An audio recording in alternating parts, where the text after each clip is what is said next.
Hey, greetings, everybody. Welcome. So I'm doing it a day early, podcasting a day early, and I really didn't have much on the subject to kind of talk about tonight. So I thought I would cover a comment that was left on the homie Mike's YouTube channel, I guess. That I thought was interesting. He tweeted out on Twitter.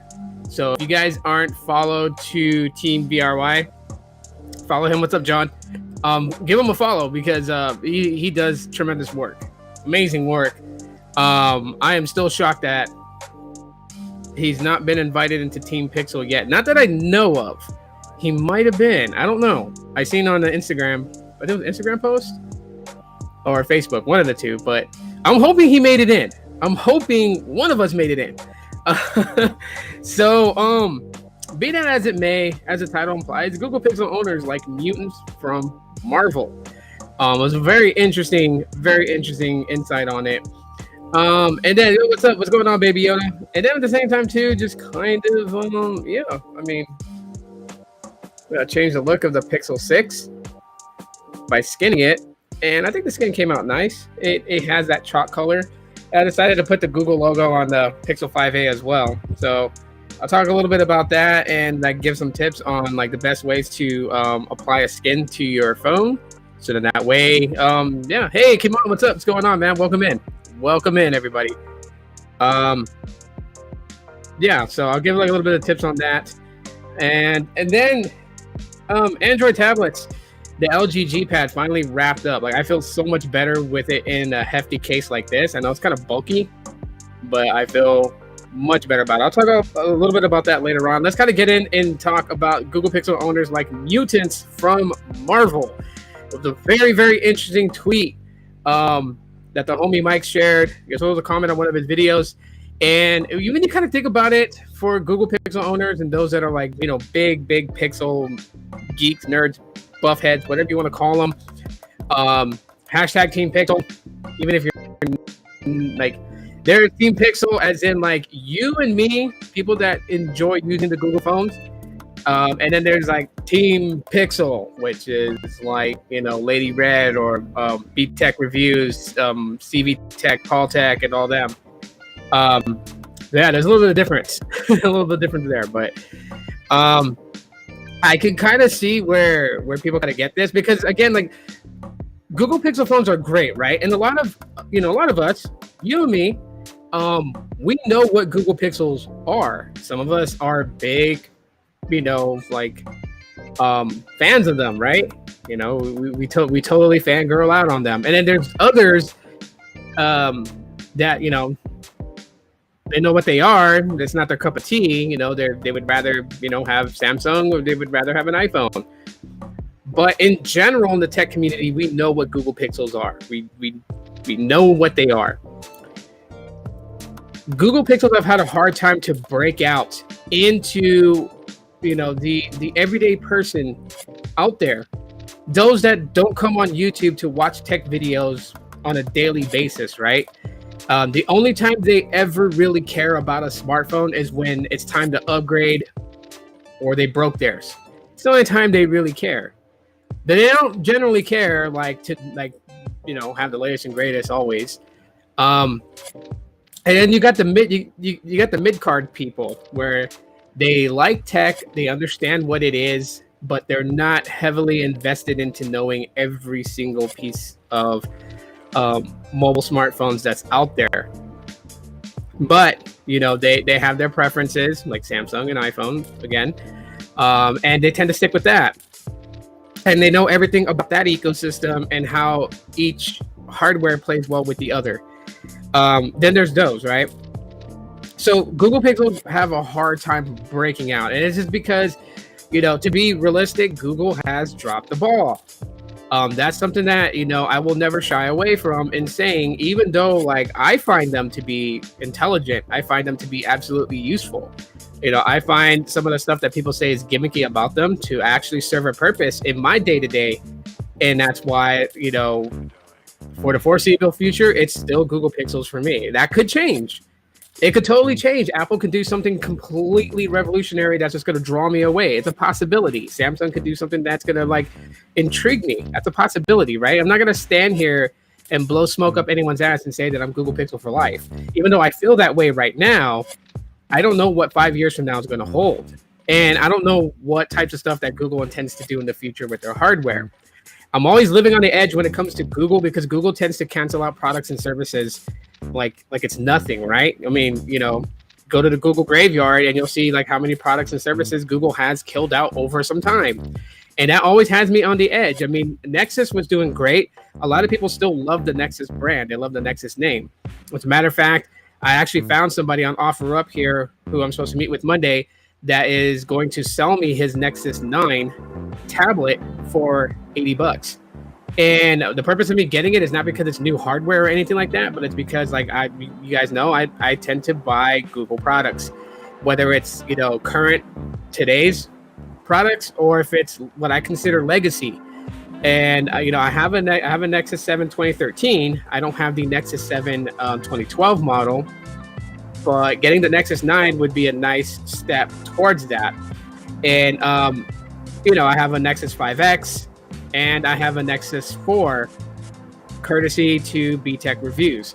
So having those, you know, legacy, yeah, I tend to want to collect them. I tend to use them. I still use the Nexus 5X. I use the Nexus 4. It's harder to use the Nexus 4 because 3G is shut down for, you know, most carriers are going towards shutting down 3G, and the Nexus 4 was 3G capable. Wasn't LTE capable. I wish it was, but it's not. But the Nexus 5X is LTE capable, and I tend to use it every now and then. And my Nexus 5X is actually completely like unlocked, and I'm not talking about carrier unlocked. I'm talking about, like, I could, if I wanted to, flash Android 11 onto the Nexus 5X. There's still a dev community for it, and I might actually do that later on this year. I don't know when, but maybe later on this year I might do it just for shits and giggles, to be straight out with everybody. Legendary Tech, hey, what's going on? So yeah, the Google Pixels, going back, because I'm kind of like hashtag ADHD moment right there. Google Pixels have had a hard time breaking into the, you know, into the eyes and ears of the everyday person out there. There are people who have heard of it. They don't know too much about it. And so when they ask somebody, like, they kind of get this really super geeky answer. And I'm guilty of doing that too. Like, I've had people at work that's like, you know, what's so good about a Google phone? They call it a Google phone. They don't even really call it a Pixel. That's just how it is. And I tend to be stupid and go into the full geek mode of explaining everything that these phones can do, not realizing that, you know, I'm not putting it in a term for them to pretty much understand what makes it so great, right? I have a really, really good friend at work. Shout out to Adriana. I have a really good friend at work. She's pretty cool. She's like my at work bestest friend. And, you know, she was asking me one day, right? And so I was talking to her about it, like, you know, Google Pixel phones. I was explaining, you know, the stuff that they do well, right? She uses an iPhone, but it's not like she uses an iPhone because she's a diehard Apple fan. She uses an iPhone because iPhones, generally, Apple markets their iPhones really well, right? So even a person that's not super geeky and not into mobile technology knows what an iPhone is. You can't say the same about the Google Pixel phone. There were so many times that Google could have really extended the reach out there, and they intended to do it a different way. They relied on YouTubers and created a Team Pixel, and it was our job to get the message out there. And I'm not saying like I'm a part, because I haven't been invited into Team Pixel. I'm not part of their group, so I don't get Pixels and other Google products from them. I don't get none of that. But I'm saying in general, like YouTubers, like we get to be the billboard for them. But when you think about it, the reason that has failed, and I'm not trying to shit on other Team Pixel members and say, like, you know, they didn't do it well. A lot of them did it as best as they could. But again, they are catering to the geek and nerd community, not so much as gravitating the everyday person out there who's not a geek and nerd into that, to see that. So while the idea Google may have had was great, the execution was not. You have guys like Unbox Therapy and you know, Marquez Brownlee and all them who are very well known. Like, even a person who's not a geek and nerd knows who these people are, right? And it was really the reliance on them to kind of get it out there. But also too, because of the botched launches for some of the Pixel phones, it was really hard for them to really kind of show enthusiasm and excitement for these products. I mean, there's going to be a huge difference, right? Like if I got called up to Team Pixel for this year's class of Team Pixel, I'm going to do it big. I'm probably going to scream, blow out eardrums on the podcast because I am going to be ecstatic with so much energy. And it's not the same type of energy that they put out. I'm not saying that their energy is bad. I'm just saying, like, to them, it's a business. YouTube is a business. What they do on here is a business. For someone like me, it's not a business. This is something I do recreationally. I do this for fun. This is my thing to do that, you know, just kind of helps center me into the universe. There's so many people I could talk their ears off about what I'm interested in mobile technology, and they just won't give two left nuts about it. So I have you guys. This is why I praise and love you guys so much, because you guys actually listen to what I have to say, and it's so cool. Dialogue and back and forth exchanges and things like that, you know, I'm always welcomed here on the channel, on this platform, and on my other adventures on different other platforms such as Facebook and Twitter and whatnot. Like, there are those who are diehards that come in and interact and engage, right? Like, I have a Twitter community, and there is a person here that's on that Twitter community. Kimon has been a very strong supporter. I totally appreciate everything that, you know, he's done since being introduced to him 2 years ago, and where it's at right now. I have, you know, a Facebook group. I have two of them. One of them is specifically for this channel, to engage with those people who use Facebook, and then I have the Telecom MVNO, the Telecom Prepaid MVNO group, which is just specifically for like people to like share their experiences about prepaid, which I'll get into here at the end of the podcast, why that even exists. But you know, all this is just recreational for me. So if I was to be invited in, yeah, I'm gonna scream and shout and all this other stuff. Will my reviews be different? No, I would still stay on the same way that I am with how I do things, how I approach things, which is just kind of give you guys my experience and my honest experience, and that's it. Not out here to sell anybody. So even then, right, like the marketing that Google has really used YouTube for hasn't really played well in favor for them. So then they started doing advertisements on TV, right? I see a lot of ads on, you know, regular TV, right? Like at work, we have the regular TV on, and then all of a sudden a Pixel ad will pop up.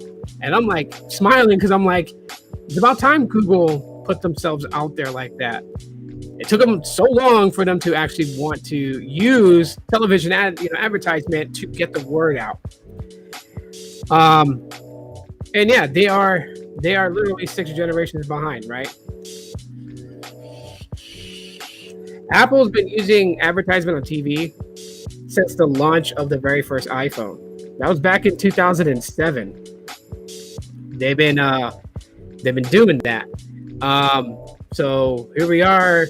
You know, I think like the very first television ads came out in 2020, or I want to say late 2019 into 2020. The first Google ads started going televised, and even from there, it didn't really start to pick up until the last year. So now you see a lot of ads for the Google Pixel 6, and that's a good thing. It's a very good thing, right? And I'm not suggesting that Google abandoned the YouTube Team Pixel guys and gals. Not at all. They are there to do the deep dive. Like, I think like the television advertisements gets people interested in Google Pixels. The YouTubers of Team Pixel are the ones who will clarify a lot of questions people will have about the Google Pixels. I think that's how they can work in tandem, right? So because of that, there's not a lot of people that have Google Pixel phones. Mostly YouTube reviewers have them. A couple of, you know, geeks and nerds out there. And so I can see why there's a comment that basically states like, you know, Pixel owners are like mutants from Marvel Comics. You know, there are very few, but, you know, we have access to those special features or powers that it may be, right? Because Google Pixels are very, very helpful in just so many ways. And I sound repetitive when I talk about it, because these things really do work. It's not just a gimmick, you know, smoke and mirrors and stuff like that. These things really do work. You are literally talking about like the call screening. Call screening is phenomenal. It's fantastic.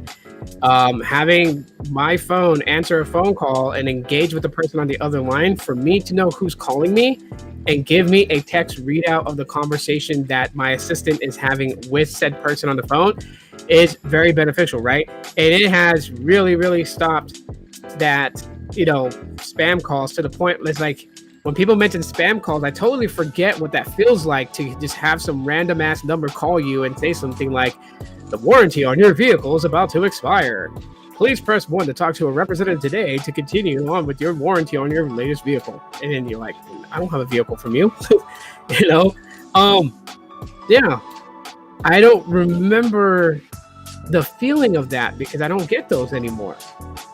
My phone lines are tied to Google Pixel phones, right? I have Metro in the Pixel 5a. I have Visible in the Pixel 6. I have US Mobile in the Pixel 5. And so I don't get spam calls because call screening is on. Hold for me is another amazing feature from Google Pixel phones. The ability to call a business, right? You got to call one of those IVRs, right? And you got to go through the options that it gives you. It's like, thank you for calling so-and-so business. And no. If you are a existing customer, press 1. Habla español, press marque dos. And you're like, for English, press 1. Para español, marque dos. And then you hit that 1. It's like, please listen to the options very carefully. For this department, press 1. For this department, press 2. For this department, press 3. For all other questions, press 4.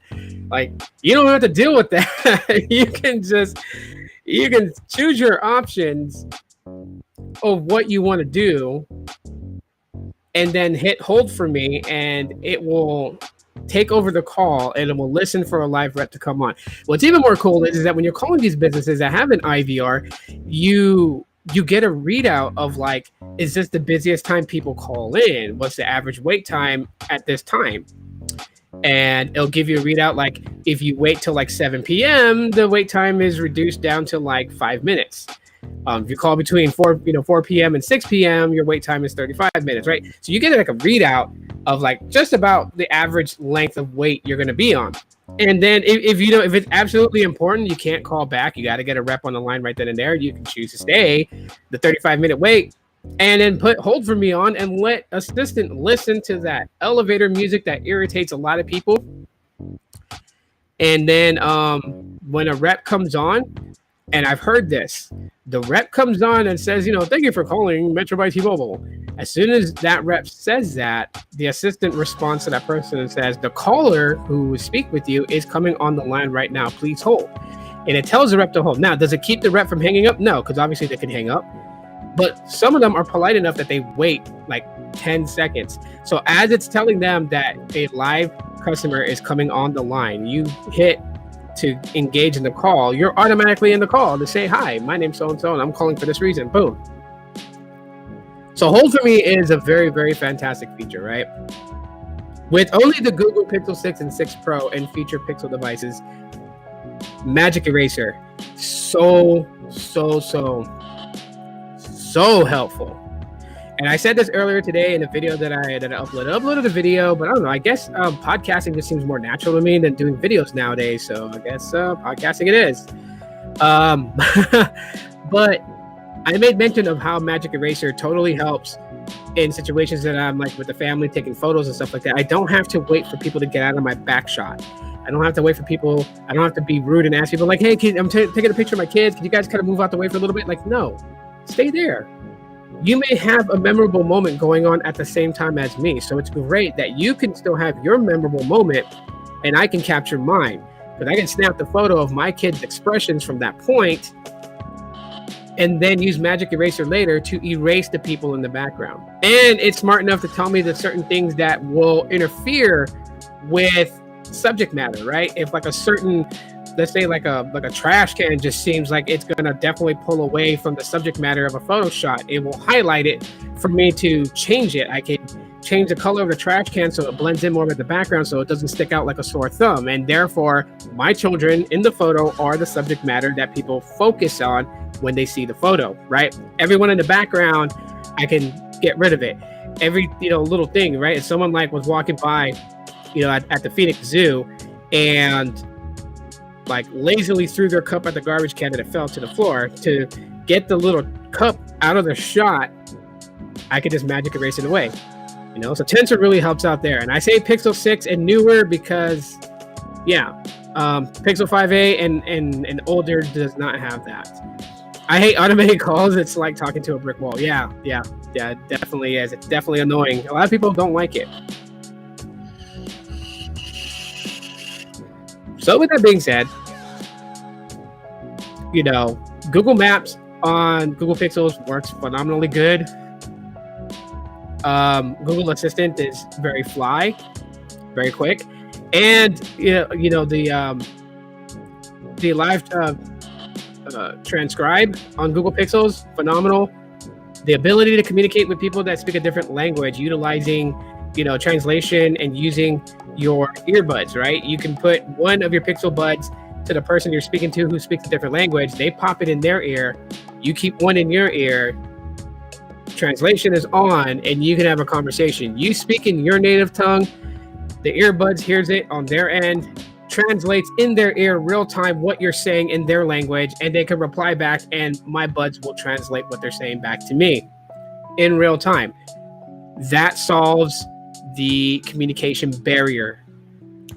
It's very helpful. People don't see it being helpful now here in the US. But wait till you travel outside of the country and you go somewhere where hardly anyone speaks English. This is where it's going to come in handy. And Google is consistently adding new languages to the translation profile every year. So you are pretty much good with translation, with transcribe. I can't tell you guys how many times I watch YouTube videos and I turn on the transcribe, and I can turn the volume completely off, and I can watch someone's YouTube video and it gives me translation at the bottom of what's being said from the audio, with the audio not being on. So I'm able to know what's being said in the video. Yeah, of course, I miss the immersive feeling with the background noise and whatever, nice little background music they have going on, but it's a sacrifice that I'm willing to make so that way those that are near me can have their sleep and I'm not interrupting them. I could use earbuds if I wanted to, but sometimes I just want it completely quiet, and it also helps me fall asleep quickly too when it's like dead silent and I'm reading word for word what someone's saying in a YouTube video.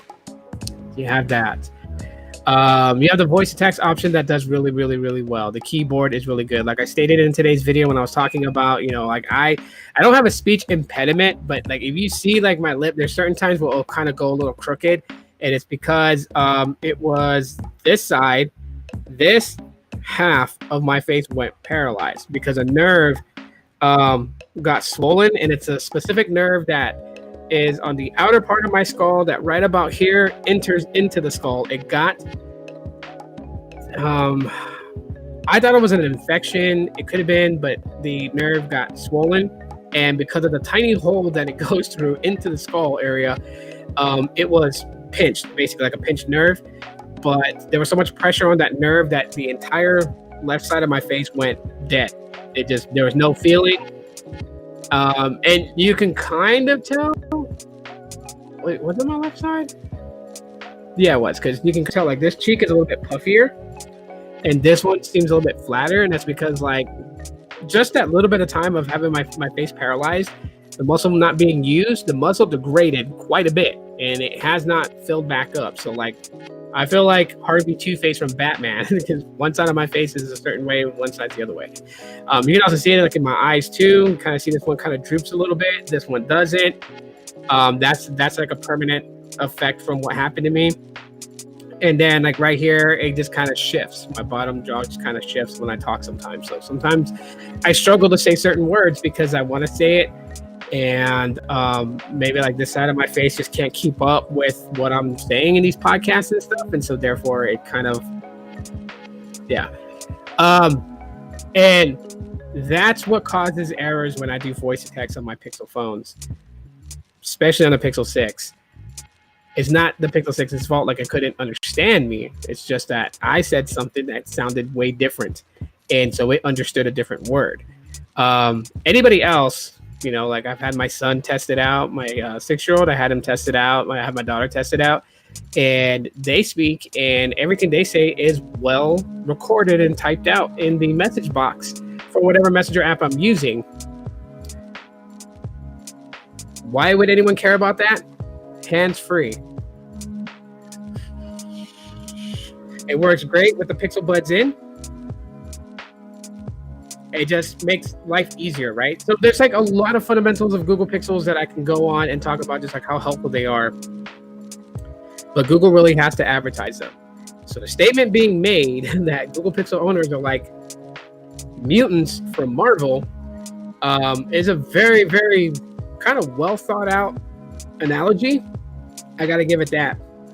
Kind of wanted to talk about that. All right. Anyway, switching tracks here. So over the past couple of days, I've had some stuff come in. This skin right here. So as you can see, my Google Pixel is not the kind of coral color anymore.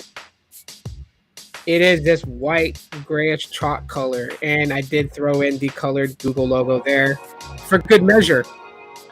And it's funny because I wanted to rock this phone without a case, and I probably will, but I guess by habit, it's in a case. It's in a clear case with bumper corners and stuff like that. Applied a screen protector onto it, and also to the camera bar, screen protector on it. Just like there's a screen protector on the Pixel 5. Pixel 5 there. I didn't put a screen protector on that camera, the camera module back there. I should. Maybe I'll find one. But hey, alternate reality, what's going on? We're not mutants, we're superheroes. Now, I'll tell anybody this. If you're going to skin your phone, whether it's a Pixel 6, Samsung Galaxy, it doesn't matter what it is, right? Some people can apply a skin onto their phone easily, right? I mean, skins are not a new thing. They've been around. Skins have been around since the days of Xbox and Xbox 360, right? I had a skinned Xbox 360, and I believe my brother had one too. I think his was skinned with a Halo theme because he was like very heavy on Halo back in the day. For me, I had the original. Well, it was my younger brother's original Xbox. He had one, and I went ahead, because it was so weird about that Xbox. Side note here, so hashtag ADHD problems. And I'm about to shift tracks for a second. That Xbox was weird because it could play DVDs, but you had to buy the little module that plugs into the controller port that came with the remote, and then you can watch DVDs, right? You couldn't just do it from jump and use your game controller as a remote to navigate. So it was the darndest and weirdest thing. But my thing on Xbox, my favorite game to play on Xbox was Jet Set Radio Future. Besides the fact that it was based on extreme sports, like it was basically on inline skating, right? But the graphics and everything is really what drew me to it, right? So you had inline skating, you had different characters, and they were into the Japanese hip hop theme, right? Japan's very big on hip hop, especially back in the day. So you had all these different characters like Yo-Yo and Korn, Clutch. There were just so many of them. It was a really cool game, really fun. It blended graffiti, inline skating. Don't mind my 5-star security alarms; they're barking. But like inline skating, graffiti art, and stuff like that into a game. So like I was really, really huge on Jet Set Radio Future. I was also really huge on playing racing games like Gran Turismo. Gran Turismo used to piss me off because when you first started a profile on Gran Turismo, you had to like take all these different licenses. You had to get licensed, and I was just like, this is a video game. Like, let's not make it that damn realistic. But anyways, I love putting holds on my Pixel. Yeah, hold for me is an awesome feature. I love it. That's the only reason why, if I went to a different phone, it would be, I know I would be awkward because I wouldn't be able to use a hold for me feature. You are right there, alternate tech. You're alternate reality. Sorry, you are right there. But yeah. Anyways, kind of shifting back. So skins, it's there. There are different skinning companies, right? D brand, well-known one. Was it Soapy Guard? There's another one, Skinami, I think is what it's called. Easy Skins. There are different ones, right? So if you're going to skin your device, and this is the first time you've ever applied a skin to your phone, do not rush yourself, okay? Because you are going to have a lot of lopsided applications if you rush to try to get it on there. Remember that a phone has curves. So if you line it up, if you line up one side of the skin on one side of the phone, understand it's going to slightly stick up on this side because it has to kind of roll over the curve to be applied. You're going to want to turn your phone off. Do not leave it on. And you're going to need a blow dryer, like a hair blow dryer. A hair blow dryer works great because it softens the glue up a little bit more, and it allows you to kind of spread and stretch the skin so it has a nice bond with the phone. This one is not a perfect job. If you can see that down there, it's very small, but there is a slight gap that does expose the kind of coral backing color. You really have to look. I have to take it out the case so you guys can see it. You guys see it now? Yeah. Horrible work I did. Very horrible. But for the case, you won't see it. And so yeah, the reason why that I'm even stating that, and with the blow dryer, like I said, it softens it.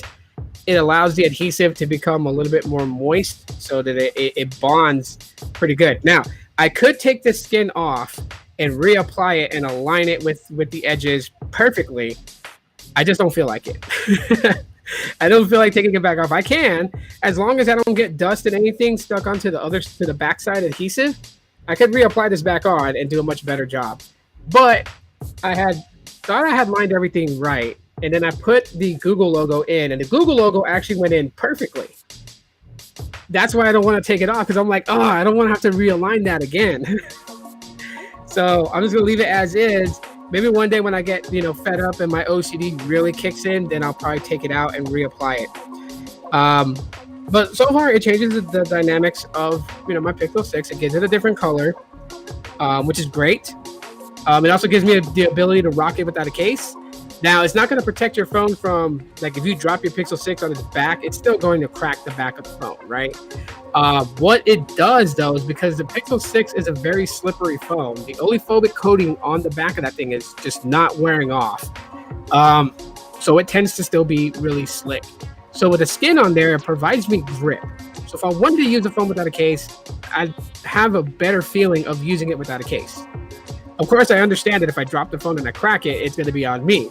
And trust me, I'm not going to take to social media to like cry and say, yeah, I cracked my Pixel 6, because I already know what the outcome backlash is going to be. There are going to be those people who are cynical that's going to be like, oh, you're stupid. Well, of course, without a case, it's going to crack. Like, yeah, I mean, look what they did to Siobhan Stem, right?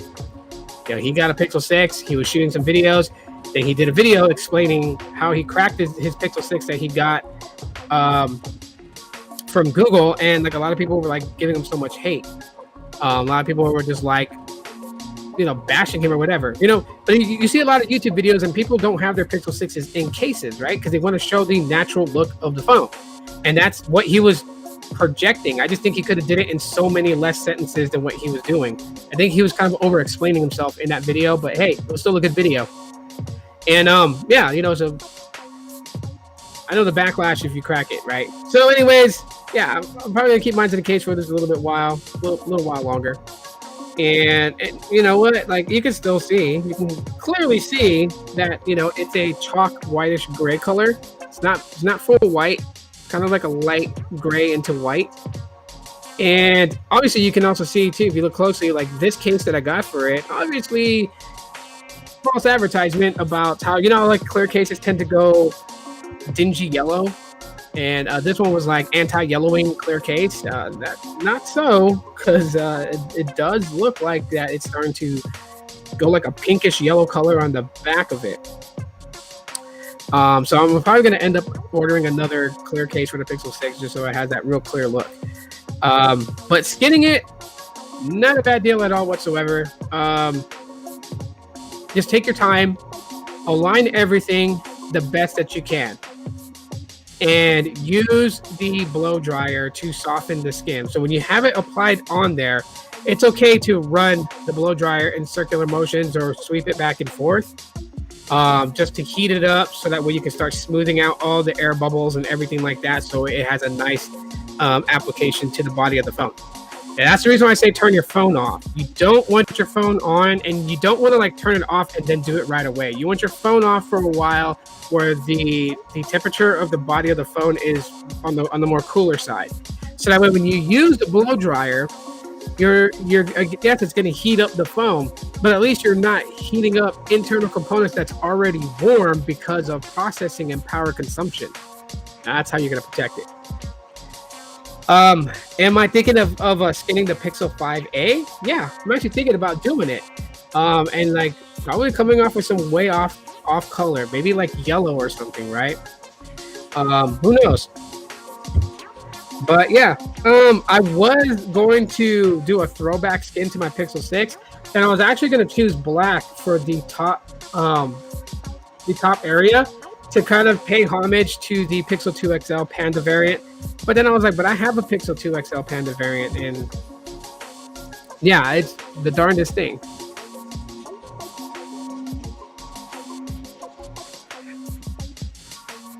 I was wearing bare my Pixel 3 and it slid out of my shirt pocket. Put a hairline crack on the back. Sucks. But I did like the feel of the bare phone better than with the case that I got later. Yeah, no. Some people prefer to use the phone, and see, that's the thing too. Like, I know like people tend to get on social media to bitch and complain about things.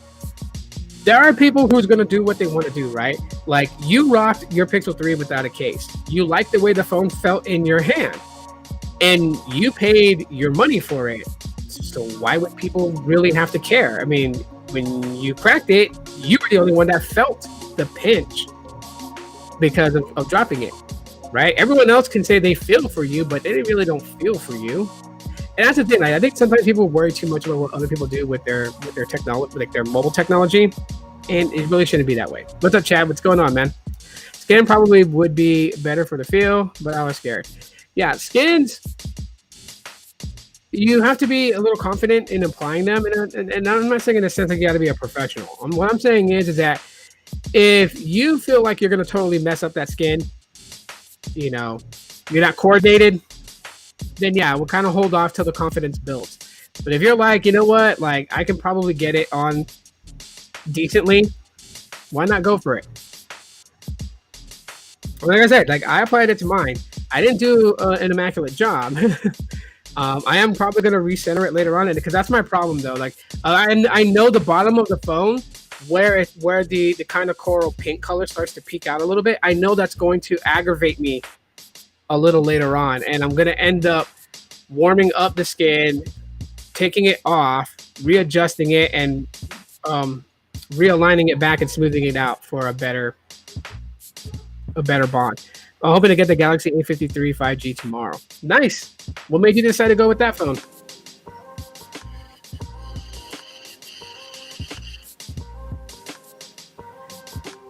And while you're answering that question, just to kind of like throw it in there. So I'm kind of hoping, I mean, I'm going to get the Pixel tablet. I really am. But I also really like my LG G Pad for one specific thing that this tablet has that I'm hoping the Pixel tablet will have also. And that is SIM support. This has LTE support, so I can take it with me and have data on it wherever I go. As long as T-Mobile has service in the area, my tablet will have LTE service. And this case that I put on it today, I got today, is bulky. It really is bulky. Sniffles. Yeah, it's pretty wide, and it adds on a lot of thickness to the tablet itself. But I find it to be necessary and good because it's a tablet.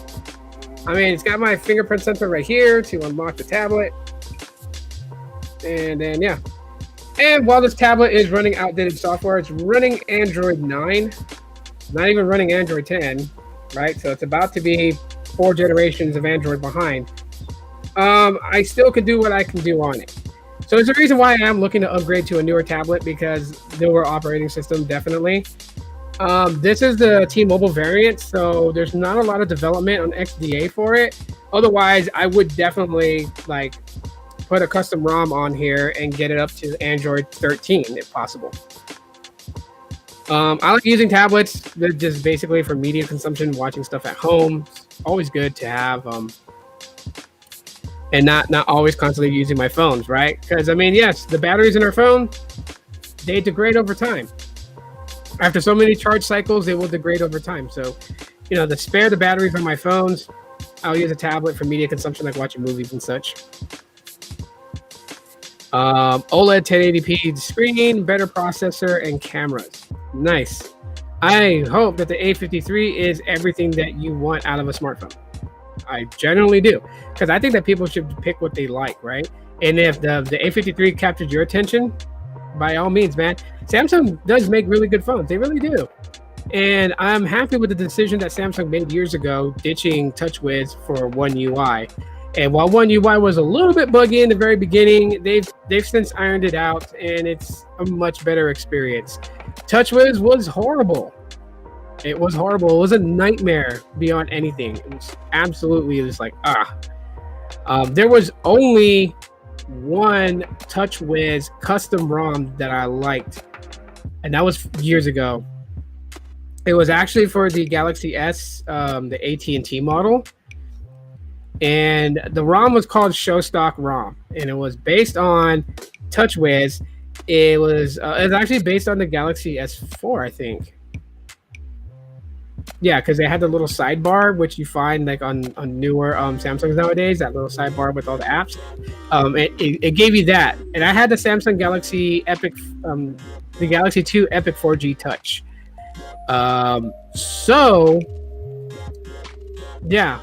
Keeping that phone on the latest versions of Android, that was the only TouchWiz ROM that I even... Do you know if Exynos processors are good? It's a hit or miss. It depends on what you're intending to do with your smartphone. There are a lot of people who are absolutely like, just don't like Exynos at all whatsoever. They say it's buggy. It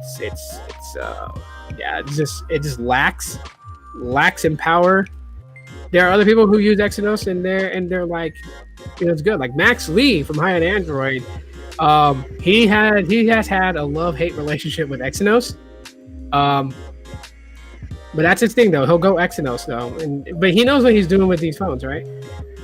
A true RIP to the headphone jack on the Apple side of things. What latest product was there that they removed the headphone jack on? Because I'm pretty sure like all the iPhones haven't had a headphone jack since the iPhone 6S. So I don't know. I don't know much about iPads. Did they have a headphone jack that they just recently got rid of? I mean, if you had a Samsung device in the past, you might want to double check to see, because there were some prepaid carriers like there was the Galaxy J7 2016 that was on Boost Mobile. That one I believe had a Qualcomm chip, but then there was another prepaid company that had the same model phone, sort of, and that one was an Exynos. So you would just have to like double check.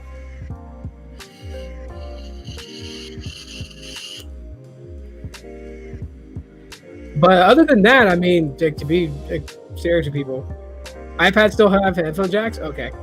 I didn't know that. I should have asked my sister. My sister has an iPad. My older sister is immersed in the Apple ecosystem. Like, she used to be, a big backer of Samsung. She loved Samsung. And then my second youngest niece ended up switching from the LG Stylo, I want to say 3 or the Stylo 2 or 3. One of the two she had. She ended up getting an iPhone 10, and from there she never went back. And she's been on iOS since. And then my sister bought an iPad, and she was using that with, I think at the time she had the Samsung Galaxy S5. She's had the Note 5 or the Note Edge. She's had that one. And then she had the S7 or the S7 Plus. And then from there, she took a turn and went to Apple.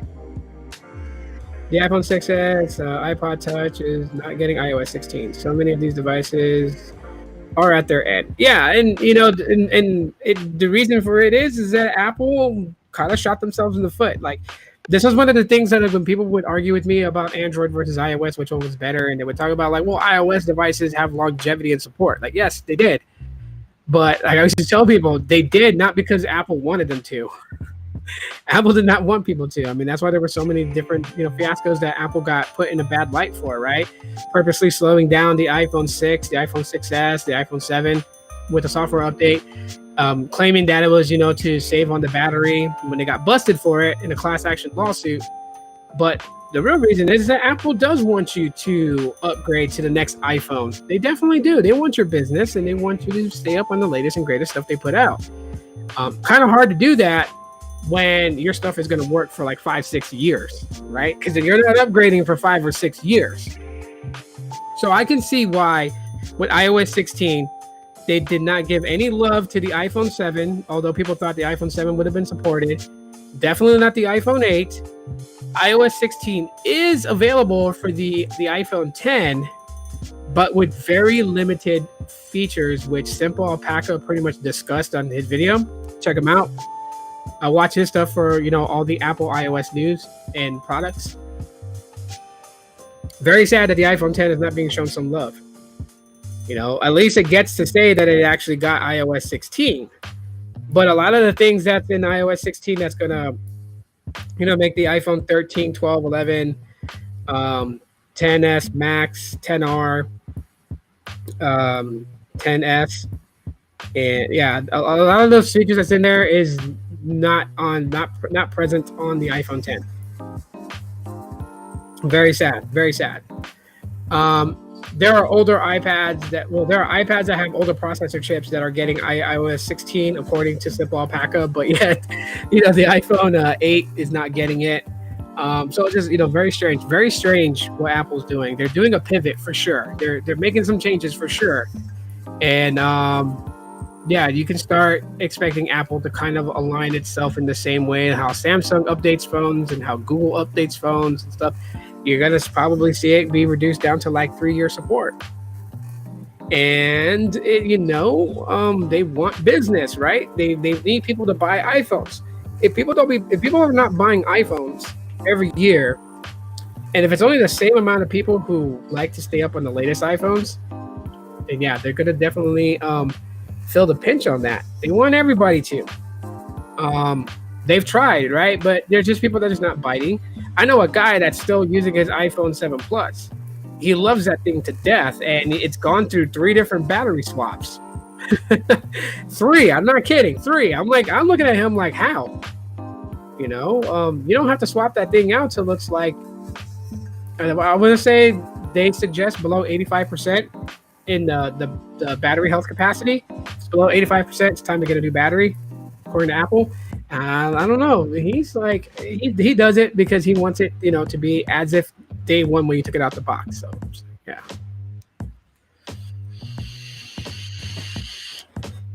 Be that as it may. But anyways, yeah, I hope that the Pixel Tab does have an LTE model. I don't need it to be 5G. If it's 5G, that's going to be dope. Even if it's LTE compatible, that's great. But yeah. This thing has everything on it right now. It doesn't have any of my social media apps because I don't want to do social media from a tablet. So like Facebook and stuff like that is on my phone. It's not on here. What I have on here is movie applications, music applications, and Google Stadia. I play Stadia on here. Connect my Stadia Pro controller to the Type-C port on this by wire, or I can connect it by Bluetooth or by Wi-Fi. Actually, not Bluetooth, Wi-Fi. But I use a cable, plug it in, and I can play Stadia. Lately, I've been playing Immortals Phoenix Rising. I got the game for $5. I waited a long time to get it, but I got it for $5. And then I have an emulator on here, the PSP emulator. I have it on here, so I got Initial D Street Stage that I play on here, and Tony Hawk's Underground 2 Remix. Street Fighter Alpha 3 Max, Tekken. So I have all these PSP games on there that I can just play. How has Android 12 been for me? 12 or 13? The 8 is getting iOS 16. Not surprising, given it has a similar. So I don't know.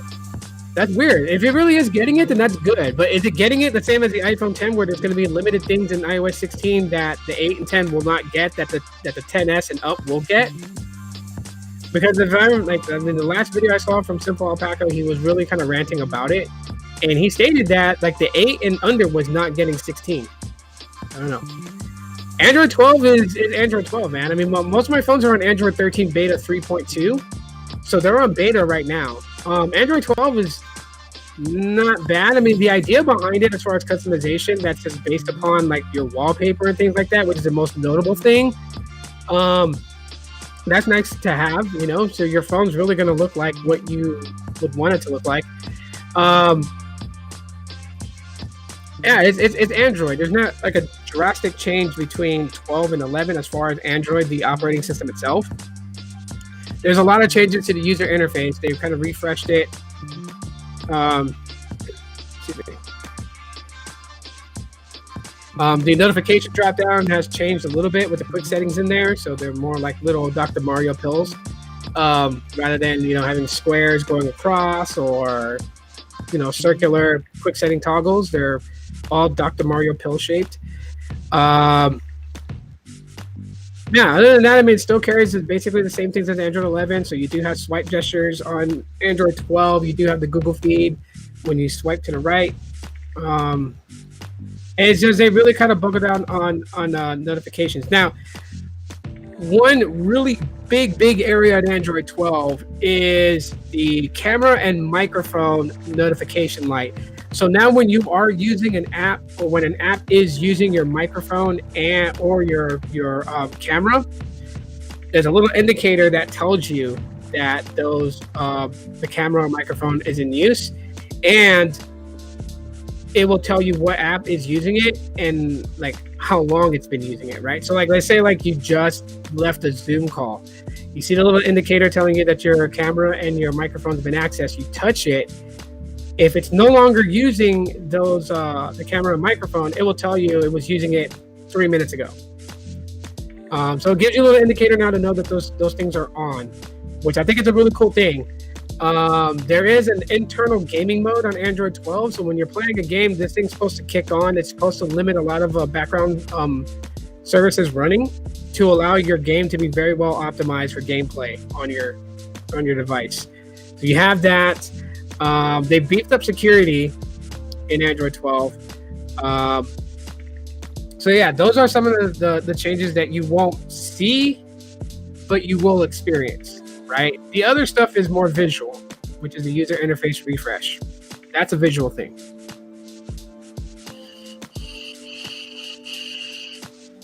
But okay, we'll call it a night. We're reaching that close to 1 hour mark, so I'm just gonna call it a night. Pretty tired. If you guys have any questions about skinning, and not just a Pixel phone, but any phone, definitely, you know, hit a comment. Reach out to me on my social media DMs if you want to, and you know, I'll get back at you guys with that. Shout out to Team Pixel. Hopefully, no one got offended by what I said. I was just saying things as the situation calls for it and how it is. I speak my mind, and I'm not shy to speak what I'm thinking. So if it rubbed anyone the wrong way, I will tell you that I'm sorry you feel that way. I won't apologize for what I said, but I will apologize for how you feel. It's pretty much that. There won't be a podcast tomorrow just because this weekend I'm kind of busy. And yeah, I return to work Monday. So I'll be busy all next week. There's a lot going on. And then yeah. So that's it. That's really all I got. Thank you guys for hanging out with me. I appreciate it. Thank you for those that chimed in and had a conversation with me. Appreciate you guys for doing that. It makes this podcast fun to do. And you know, like I told you guys, it's recreational for me. So this is not a business adventure. This is something that I love to do. And it's even more fun when there's those who are engaging. Archie, what's up, man? I'm so sorry, dude. I'm already ending the show. If you want, you can catch the replay, man. But yeah. You guys are great, and I will see you guys. I will do it next Saturday, on Saturday. So yeah, I'll see you guys next Saturday. Not this Saturday, the next Saturday. Love you guys very much. You guys have a great night. I was like, I missed the whole stream. Catch the replay, bro. The replay is gonna be there for you. And then next Saturday, I will tweet it out. I didn't put any notifications out, so I'm sorry. I should have done that so everyone would have known I was just going live. I will do one next Saturday. I will put out a notification hour before I do it. I promise. But I will see you guys later. You guys have a great week.